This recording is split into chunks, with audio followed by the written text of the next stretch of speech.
Hey, welcome to Stay at Home Dad's podcast. Justin, your host here with you once again. Thank you for joining me at the place. I talk about a lot of different aspects that go on in my stay-at-home dad life.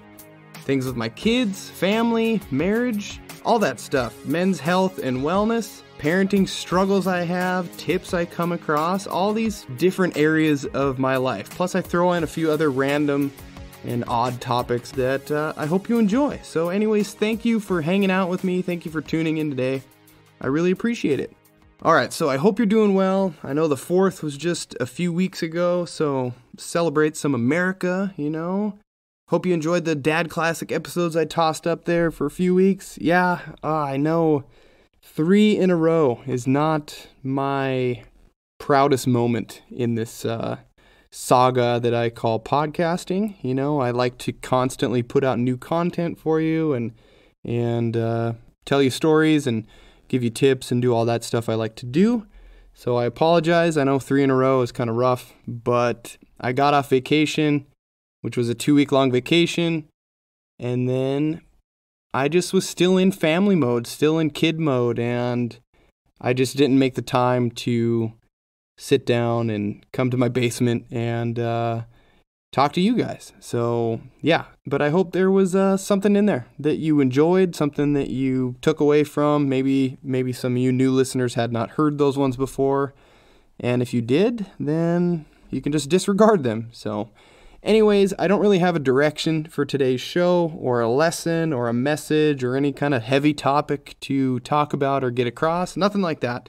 I just want to kind of go down the path of recapping my vacation with you guys and telling you some stories from the road and some struggles I had, which one struggle I would like to mention is the act of driving an RV an extensive amount of miles across the country in 2 weeks. That's what I did, and it was quite the saga, let me tell you that. So yeah, today I'm just going to recap that, talk about my vacation, crazy road trip, tell some stories, vent some complaints like I typically do, and, I don't know, maybe have a bigger picture life lesson tucked in there somewhere. You know how I do things, so we'll see if I can do that too. So, where do I begin? Well, as you know, my wife and I bought this RV not too long ago. I mentioned it on this show. Yes, huge purchase for us, something that, I don't know, I never saw myself as being an RV owner. I didn't think that was going to happen in my life, but here we are. It did, big purchase, possibly questionable purchase, but, what is life without questionable purchases is what I kind of like to say. Maybe that just makes me feel better. So we had this wild idea to buy this RV probably about a year ago, maybe a little over a year ago, where we thought, hey, let's get this vehicle, let's travel around, let's visit family, visit cool places, and just experience life a different way. I mean, my wife's job, she can kind of do it remotely to an extent. I clearly don't have a job, so we thought, hey, our kids are kind of young. When are we going to have another chance where I am not working and she's got some leniency and she's got some vacation that we're able to do this? So we're like, you know what? Our kids aren't getting any younger, so let's just pull the trigger on it.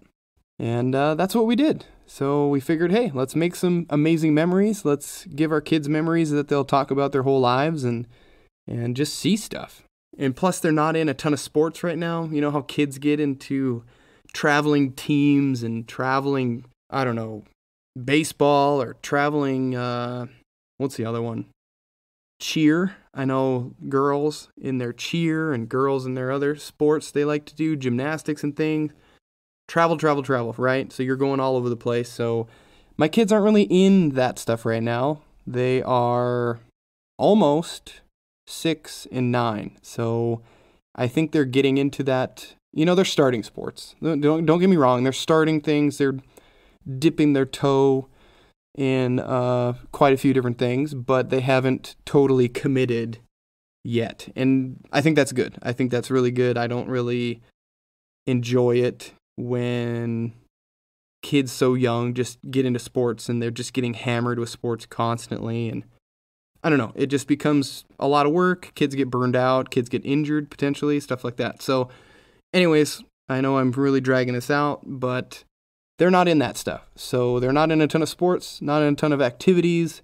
And hey, let's have these adventures and do these things before that happens. Plus, let's do it before they don't want to hang out with us anymore as parents, right? Because I've heard quotes, you probably have heard them as well, that our kids, at least when they're young, our kids, all they want is to have a close, great relationship with us, right? With the parents. That's all they want. They don't want anything else. It doesn't, monetary, money, fanciness. At a certain age, kids don't care about that. They just want this best relationship with their parent. We are their most important person in their lives, right? And all they want to do is hang out with us and show us stuff and do stuff with us. That's it. Play with us, have us get on the floor with them and just participate and give them distraction-free attention and time.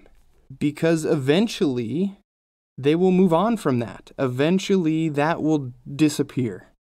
And we will no longer be the number one in their lives. Does that make sense? And we only have a few years where, they're not a baby, they're not a toddler, they're old enough to enjoy things. They're old enough for us to enjoy things with them, yet they're young enough to think that we are the coolest person on the planet. Not Taylor Swift, not Dwayne Johnson, not some Olympic gymnast, but us. We're the coolest ones that they want to hang out with and do stuff with. So that's where my mind goes. That's what I think about. They'll get into those sports and those activities, and they'll do that a little bit later, and they'll get close with classmates. They'll get really close with other friends, and eventually we, the parents, will take a little bit of a backseat, right? We will become the bystander, the observer in those situations. So yeah, that's a big reason here that we made this crazy purchase, and we're trying to take some trips and hopefully do a lot of stuff with our kids and make those memories. So anyways, bought this RV, planned this crazy adventure to visit family in multiple states over a 2-week period. My wife took off work a couple weeks. We went through 9 states to be exact. We left Indiana, headed up to Iowa to see my sister and brother-in-law and their kids. Then we headed to North Dakota to see my wife's family. And then we beeline down to Colorado to see my mom, see my stepdad, hang out at their house up in the mountains. So that was our basic journey that we did. We kind of made a big, huge loop and then came home. So anyways, a little trivia for you. How many miles do you think we traveled? And how much money do you think we spent for fuel on our 29-foot long RV with a V10 gas engine? So stew on those questions, those little trivia questions I'll give you, and I will go over some numbers at, towards the end of this podcast. Now, why did we decide to take an RV on such a huge trip? Maybe you're asking yourself that. Maybe you're like, what in the hell, dude? Why don't you just take a hybrid and save a lot of money, right? Yeah, well, that's true. Aside from family bonding and making memories, like I mentioned, we also thought it would be great to essentially have a mobile kitchen. So we didn't have to eat out at restaurants. We didn't have to eat out every single meal. I mean, we all know how awful that can be and how much that can kind of disrupt your life. You get a little bad sushi at the gas station and, 2 days gone right there. So yeah, couldn't handle that. Didn't want to do that. Didn't want to mess with that. At least my guts couldn't mess with that anyways. But also, my wife at the moment, I haven't really talked about it on here because it's not really my story to tell. Maybe I'll have her come on here at some point, but she can't really eat fast food. She can't eat restaurant food, really, or any of that stuff due to some health reasons and some things going on in her life that does not allow that. So it's been a struggle for a while. So this kind of worked out well for that. We have everything we needed right there in the motorhome. We had a big fridge, big freezer. We had a cooktop. We had a microwave. And we packed it with all of our stuff. So it was all handy and right there ready to go. And it was actually kind of great, kind of fun to be able to get up and just grab a quick snack or a drink out of the fridge while we're literally rolling down the highway. I think that was kind of, I don't know, I thought that was kind of exciting. And lastly, we just thought, hey, this is, I guess it kind of falls into the category I already talked about with making memories, but we just thought it would be kind of fun too. We thought it would be an adventure, even for my wife and I. And it kind of was. It was fun. It's just not exactly what we expected. It's not what Instagram depicts. That is for sure. I'll tell you that. Hashtag van life. You know what I mean? It wasn't that. Wake up and make a cup of gourmet coffee in my French press and then open the doors to my van to some amazing view of a mountain landscape or a trickling river or a snow-capped mountain or I don't know, whatever. It wasn't exactly that. Well, actually, now that I say that, it kind of was that, a little bit. We did park by a beautiful lake. Water was like glass, dead calm, beautiful sunrise. I should have gotten a picture of that a few mornings, but of course I didn't. I actually caught a fish on that lake too. It was actually pretty fun. And we also parked up in the mountains, up at my parents' place, and it was equally as beautiful. The mountains and the trees everywhere, and we even had low clouds and fog that rolled in, and it was, I don't know, it was kind of picturesque. But once again, I didn't park my RV in the perfect spot to capture some moment that looks like it was out of Colorado Mountaineers magazine or something like that. Didn't do that. But it was beautiful. The pics I did take, though, I will toss up on the Instagram page, and you can check those out and enjoy them with me, I guess we could say. So anyways, let's get into some pros and cons of undertaking such a massive trip in a motorhome like this. No articles, no research, no nothing, just Justin's personal, non-professional RV owner opinion, okay? Let's just do that. It was a massive trip for me. It was a massive trip for the family. For other people that travel and do things in RVs all the time, this was probably nothing, but for us, it was big. So aside from the other pros I had talked about, family bonding time and driving a house on wheels and having all the amenities of home and all that stuff, which is all great. Some of the other ones, just the basic ones, especially if you've never had an RV or you've never kind of experienced one, maybe this will interest you to some capacity. But one of the pros was it's great to just kind of get up and stretch your legs a little bit. Let the kids stand up and move around a bit from one seatbelt spot to another seatbelt spot. Much better than being stuck in one spot like you are in a car, an SUV, and just sitting for hours on end. Also, getting up and using the bathroom, I will say kind of tricky when you're driving down the highway, but it is doable. And it is very nice to know that you have a bathroom right there, especially for kids if they got to use it. We did pull off to the side of the roads. We weren't literally rolling down the road. They went and used the bathroom, and then we just kept motoring on our merry way. It was very, very convenient. Also, firing up the generator and run the microwave, pop some popcorn or zap a burrito or heat up a sandwich or whatever, all while driving down the road. We could do this still in motion, so that was kind of a cool aspect for me. Also, being able to bond with my kids, that's another pro, I would say. And I know I kind of mentioned it already, but kind of bonding in a different way than you usually would. Being able to hop up from the passenger seat and go sit in the dinette with them to eat lunch and converse and look out the window and just chit-chat as we traveled down the road. Because, yes, my wife did drive a couple times, so I was able to do that. And it was very, I don't know, I appreciated it a lot, just being able to sit there and experience a moment like that. And maybe that's just a moment for me. My 5 and 8-year-old probably didn't care as much as I did, but I thought it was pretty cool. So, no, that's just another nice aspect that you can do when you're in a motorhome. Also, seeing the country in a different light. And I know this doesn't necessarily fall into just RV. I mean, you can see this by driving your car cross country as well. But there's something special about driving and seeing these little towns and little places that, honestly, I may never see again. Even seeing the people just living their lives in these places and not a care of my existence. They're just doing their thing and living their lives. And I don't know.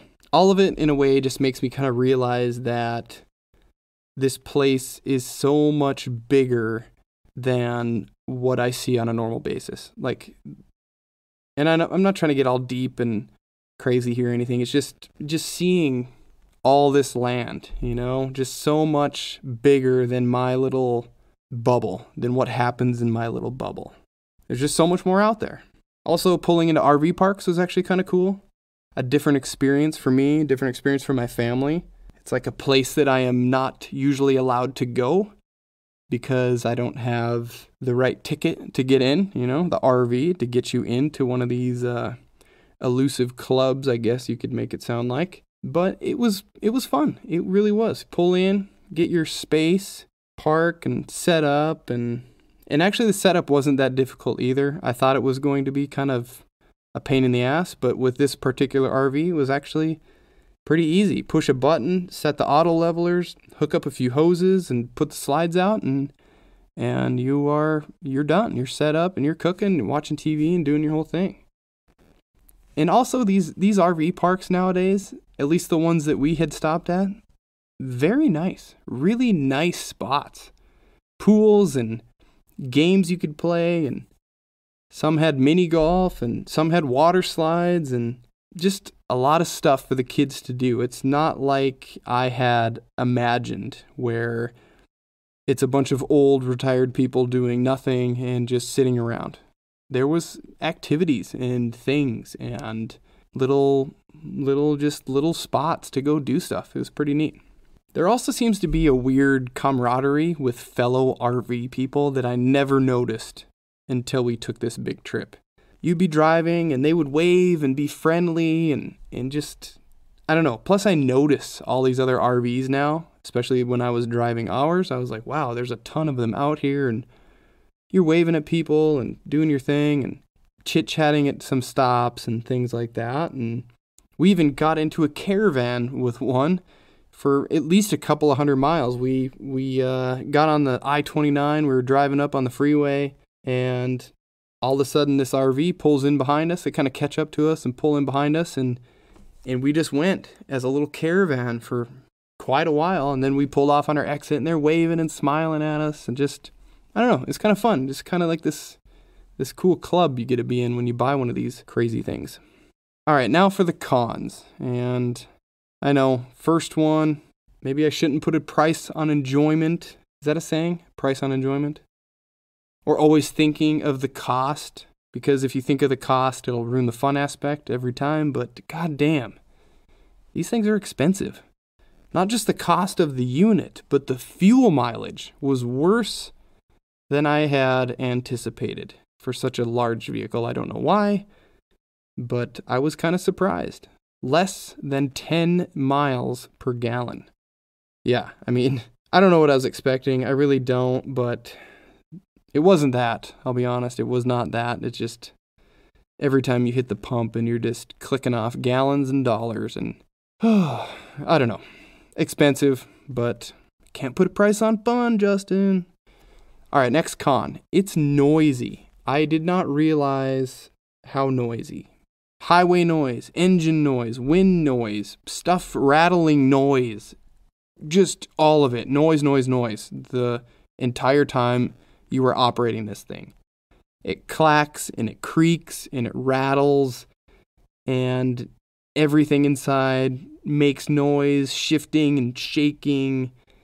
It's just freaking noisy. I don't know what else to say. Is it something you get used to? Yes. We did learn to kind of tamp down some of the noise, put dishes in different spots, and put some towels between things that rattle, and put things away a little differently, and stuff a little piece of paper here and there, and it stops the rattling of the screen door, and, just things like that. It just gets kind of annoying. especially when you're used to driving in a late model car and it's nice and quiet and you don't hardly hear tire and road noise. You just go and it's peaceful. It is not necessarily peaceful driving an RV. Although the last leg of our trip, I actually asked my wife going down the road, I said, has this gotten quieter to you or are we just getting used to it? And I think we just got used to it. I think the initial shock kind of wears off and you just kind of go with it and it's not so bad. But that was after the trip. The start of the trip, very loud. Also, driving in bad weather. Oh my gosh. Heavy rain and wind freaking totally sucks. The rain, yeah, more noise. The wind, yeah, more noise. Tons of noise. And at one time, I was very concerned that we were going to get blown off the road or tipped over or something crazy. This thing is essentially a rolling billboard going down the road, so any amount of crosswind is brutal. And at that one point where I thought we were going to get blown off the road, I had slowed down from 65 down to 40 to 45 because it was pushing so bad. It was pushing on us into that opposite lane of traffic, and I just had to keep slowing down and slowing down and slowing down. It was brutal. So that is definitely something to think about if you are contemplating something like this. Another thing, and maybe this shouldn't be a con, but I'm going to put it in here, and that's buying all the extra shit that you need after you blow all the money on the initial RV. Now you have the vehicle. Oh, wait, there's more. You got to buy all the little doodads and pieces with it. I mean, any travel trailer, not just an RV, you have to do this, but the bedding, the dishes, utensils, special hoses, regulators, sewer lines, and all of these little things. And honestly, it just adds up and adds up and adds up. And you're just like, oh my gosh, like, when is this going to stop? It's just constant spending money on this thing. But don't put a price on fun, okay? But anyways, yeah, annoying. Also, sure, there are beds which sound great. Oh, a bed when you're rolling down the highway, sounds like that's an option. But let's not forget, we are rolling down the highway here.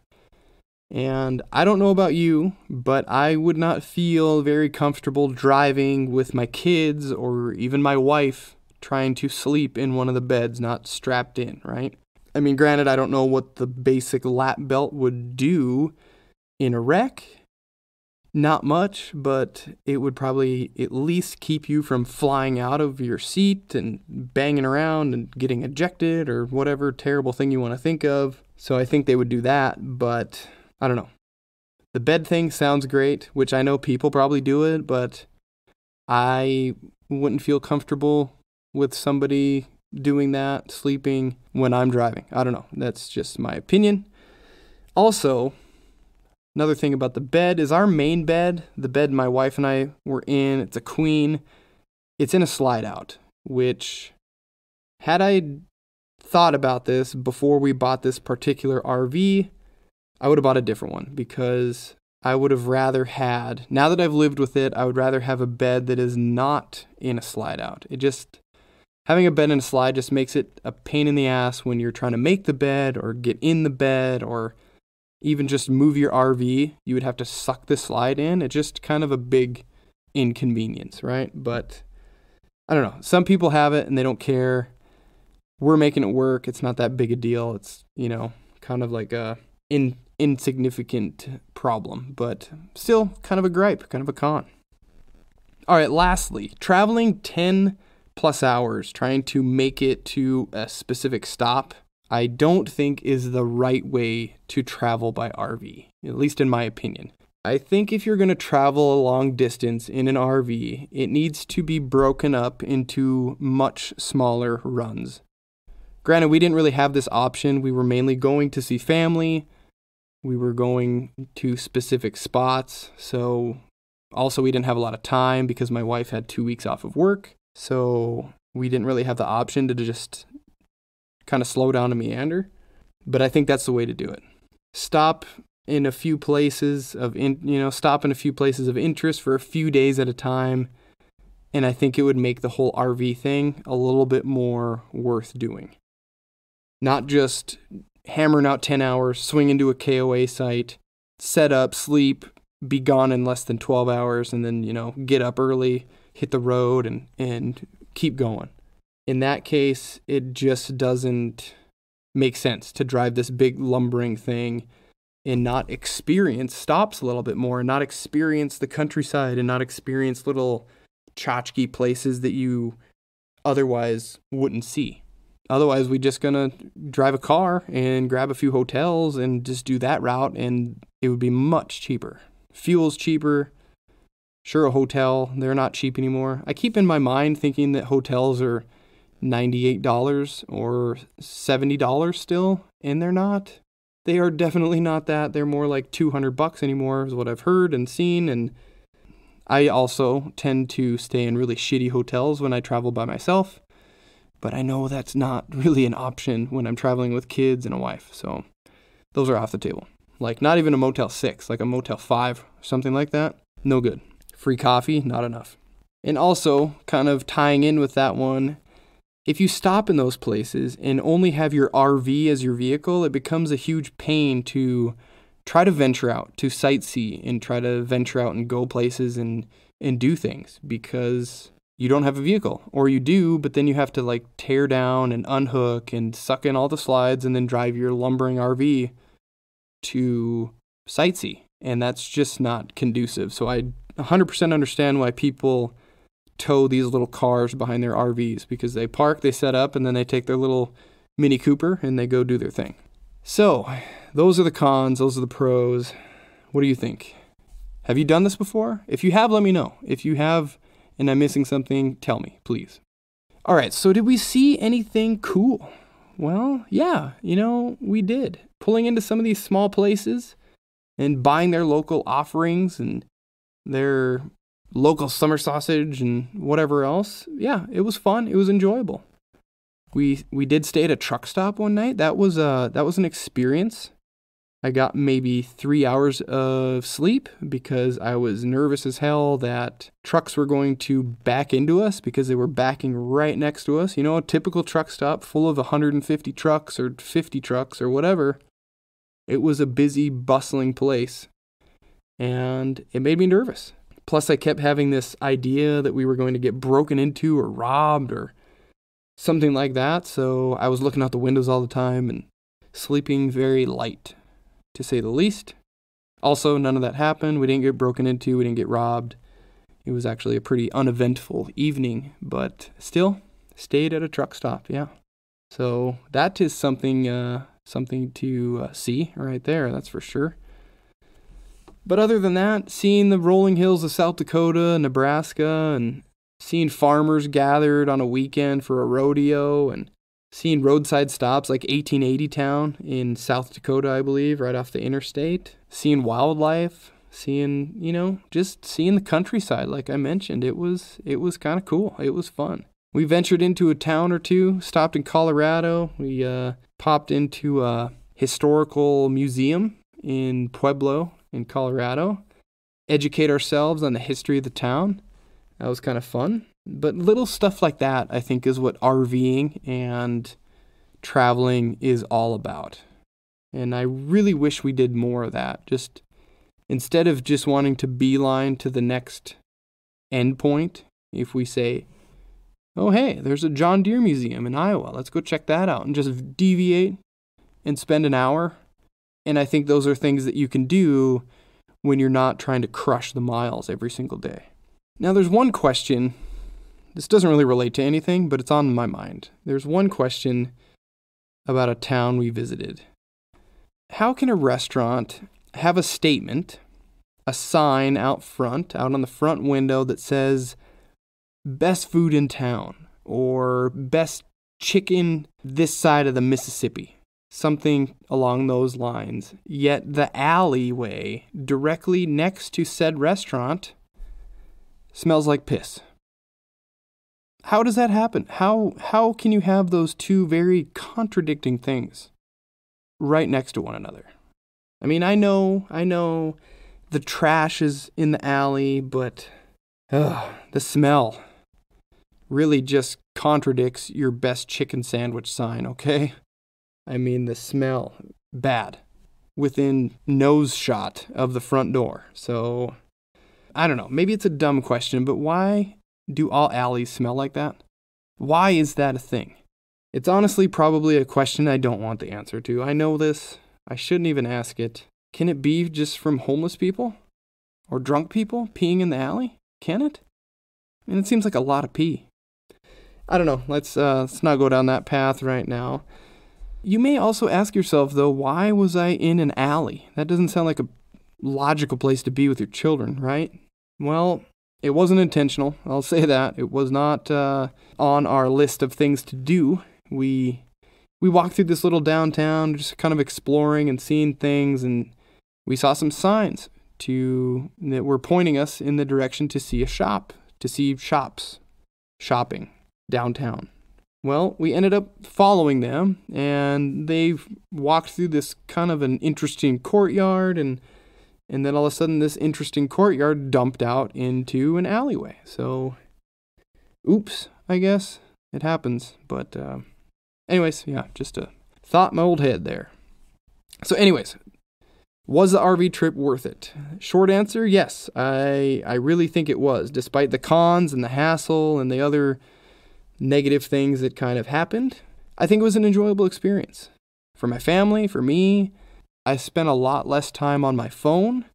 I spent a lot more time engaged with my wife and my kids and just doing things with them. And that right there, to me, makes it worth it. 100%. That aspect alone makes it worth it. Would I do it again? Yeah, sure. Why not? I would do it again.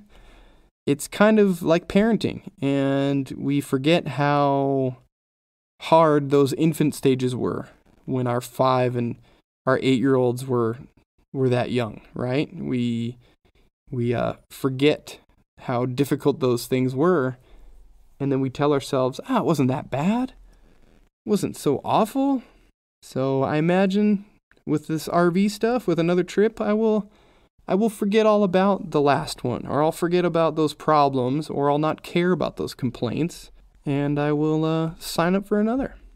Like I said, though, I think a better trip, a better plan of attack would be shorter trips, where you really do get to spend that time sightseeing and seeing what this little place has to offer, rather than just bam, bam, bam, and just hammering out long days on the road and only stopping for fuel. That's just kind of burns everybody out in some aspect. So just keep that in mind if you're thinking about doing something crazy like this, or buying a camper, or buying an RV. Just meander and just have a good time, So, all right, now real quick before I wrap this up, let's get to those figures I mentioned earlier, and then we'll close out for the day. So, what was my first question? Was it how many miles did we travel? Anyways, the total miles we traveled in 2 weeks was 3,357 miles. That was from my driveway back to my driveway. That's the mileage.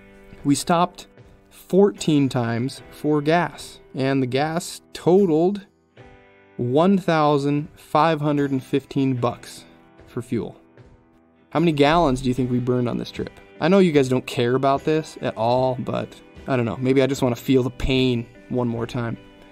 Gallons burned of fuel. 445 gallons of fuel. Yeah. And for the good number here, average mile per gallon. What do you think that was? Well, it was 7.54 miles per gallon. Yeah. Under 10. Pretty rad, right? I know. I can't justify it, but we're making memories, right? You can't put a price on that. Maybe you can, but you shouldn't.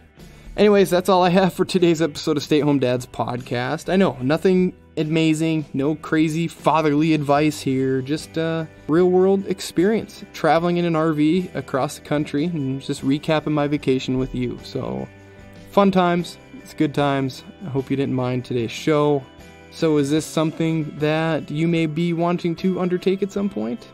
Or like I mentioned earlier, maybe you already have. If you did, and I did something wrong, or you've got some tips for me, just send me a DM on Instagram at stayhomedads_podcast and just let me know your experience. Let me know if you have any things to make it a little easier on this guy, okay?